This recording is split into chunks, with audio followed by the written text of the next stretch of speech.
Hello, everyone. My name is Doc, and welcome to the first Temporary Worlds lecture. This one is going to be on the Magic Circle. Today, we're going to be wrapping up the content that we've been doing around this concept of the Magic Circle, and I wanted to talk a little bit about where this sort of lecture format fits in the learning process. Lectures are going to be moments where we summarize, synthesize, and reflect on work we've been doing on a concept, a game, or idea.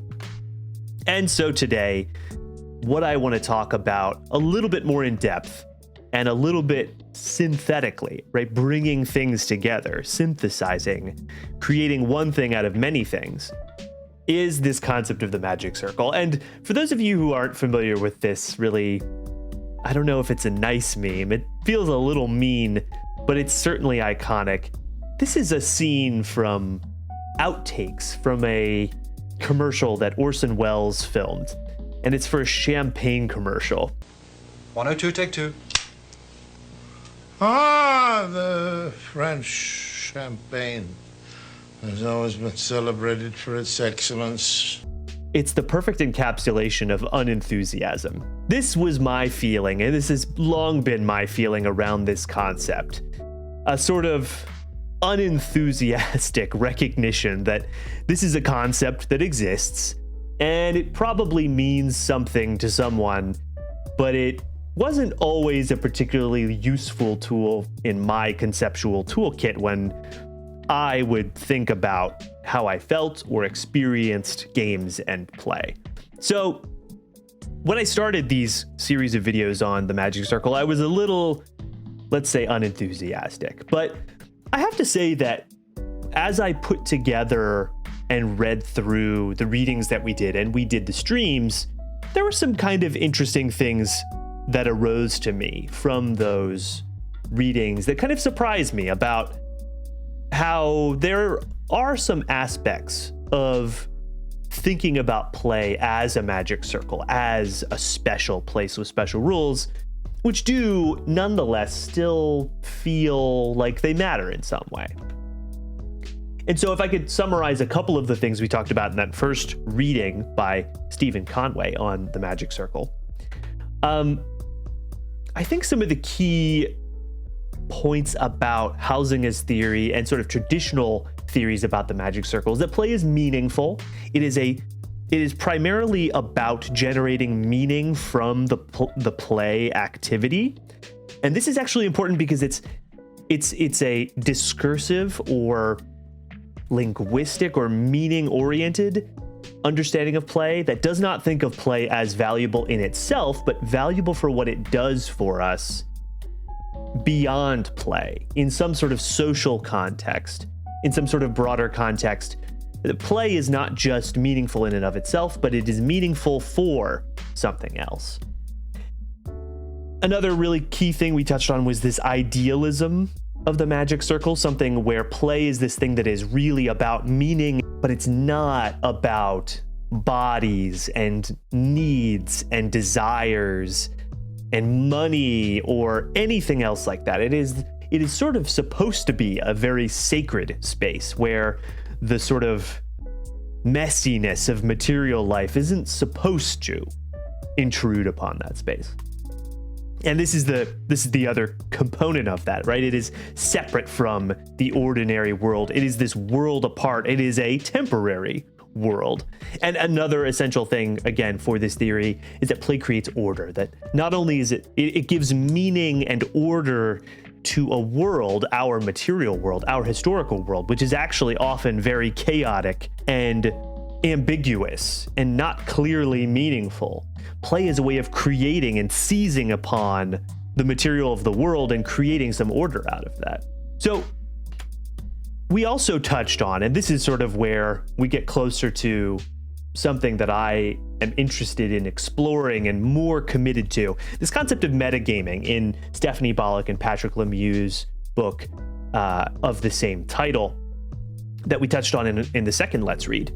And what I really like about this book, as you may have guessed, and you've probably already heard from the video before, is that I just think that metagaming as a concept and as a practice helps us stay connected to the material, the historical, the financial, the political circumstances, and the contexts in which games and play are always happening. I don't think the goal is to turn theorizing and thinking and critiquing of games and play into a focus that is only on that stuff. I think what was interesting to me when I reread this text again and was putting together my thoughts about it for that Let's Read is that there is still a desire with metagaming to get to a sort of lost freedom, a lost creativity, a lost criticality of play. We want the freedom of play. We don't think about the limitations or the external forces that impinge or impugn or invade on the space of play because we only care about those things. It's more that metagaming allows us to address the fact that those things are already happening. Those things are already shaping our play experiences. And that in order to regain the freedom of play, we have to address the fact that these political, historical, material, financial forces are affecting how we play. And this is super important for video games because I think Balaco and Mew, and throughout the book they make this case as well, make a really good case that play really has been, they say colonized. They say colonized and enclosed and privatized by a lot of different video game industry practices that are specific to the video game industry, but also symptomatic of global capitalism in the 21st century. And so what I find really exciting and liberating and promising about the practice and concept of metagaming is reorienting our relationship to video games, not as the thing that is the game, as the thing that we must simply take for granted and play on its own rules and just say, okay, well, however the developers and however gaming culture says I have to play with this thing, that's how I must and should play with it. But rather to think about video games as tools for making metagames. This to me is not only exciting for re-exploring the pleasure and fun of making games, but honestly allows for this whole project to exist at all, right? This, in a way, Temporary Worlds is a metagame that I am playing with scholarship and games and criticism and journalism and people about video games. Video games become a tool for playing the metagame of Temporary Worlds. And I've already sort of tried to, especially like in my episode 0 for the Let's Read, I tried to literally frame it in those terms. Like, these are the rules for a Let's Read. I really am thinking about it as a creative practice that overlaps with game design. And I'm not really a game designer, but I think one of the really exciting promises of metagaming is that thinking, theorizing, playing, designing all happens in one act. At its best, play and its freedom involves all those things. And that's so exciting and so much fun. And that's why I think I actually had a lot of fun. We had stream 1 where I would say we tried to play Apex Legends, a first-person shooter, in the way it's meant to be played, right? We didn't really give ourselves any extra constraints or requirements. We just played the game. We just tried to play as it is made. And we tried to pretend as if, right? We pledged ourselves to the illusion of Apex, right? With its goals of fighting other players, surviving the circles, and getting that win, being the last team alive. But what I think it was in stream 2 where we had our own game that we were playing with Apex, where you can see the wheel. For those of you who didn't catch the stream, basically all I did was before I would play the game, I would spin the wheel. This wheel up here it was in a little website that would just spin around and select one of these custom rules that I'd written in advance. And then I would play for 1, 2, or 3 games that custom mode where it's like, oh, I can only use the first 2 weapons that I find. That's first and foremost that you can see here. Or for Mozam Freak, I actually thought this was actually kind of fun. Basically, I rewrote the rule for that one a few times. And what I ended up with was I think a much more interesting and fun rule than what I started with. I started with like, you're only allowed to use Mozambiques.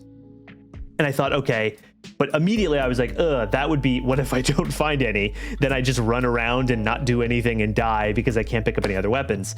I ended up with a rule that says, every time you see a Mozambique, you have to pick it up until you have 2, right? And then you just keep the Mozambiques.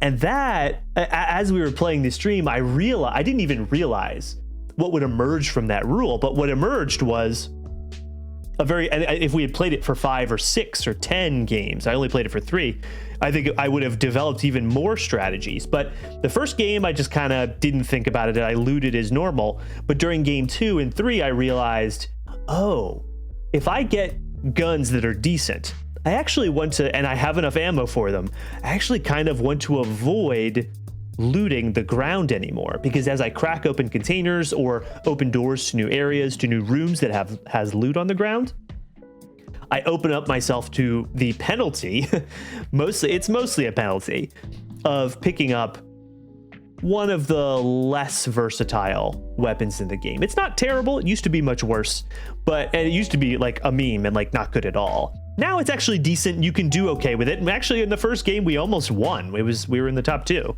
and I had 2 Mozambiques at the end. I assume they're pushing this. Oh, he is. Yeah.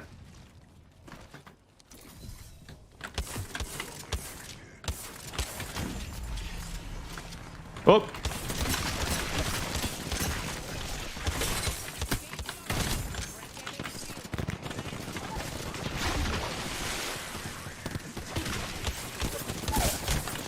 Whoop.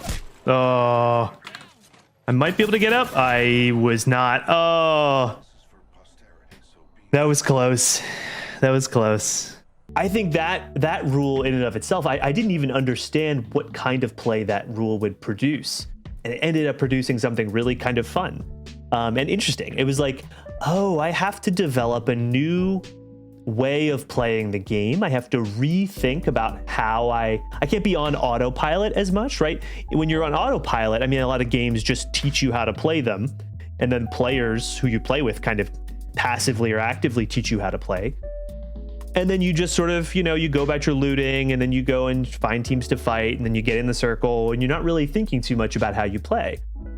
But introducing this second layer of rules that I had to obey just all on my own really created some creative moments and kind of re-engaged my brain in a game that I've played for many, many hours in a way that was really fun and really enjoyable.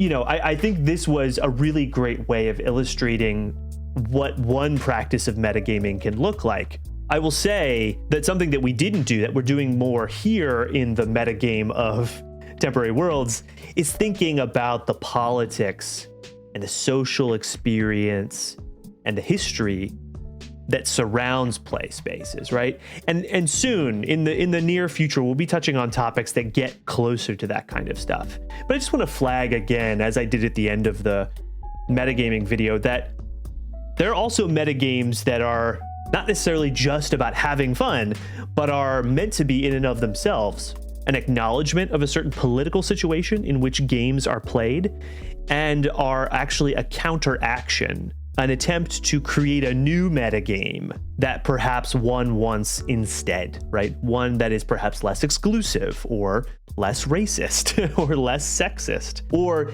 simply more open to new perspectives and more willing to entertain new ideas that are unfamiliar about how we should be thinking about play, games, and their contexts in which they occur. I think that's basically it for this first lecture. Make sure you subscribe, follow Temporary Worlds on Twitter @temp_worlds. Thanks a bunch. See ya.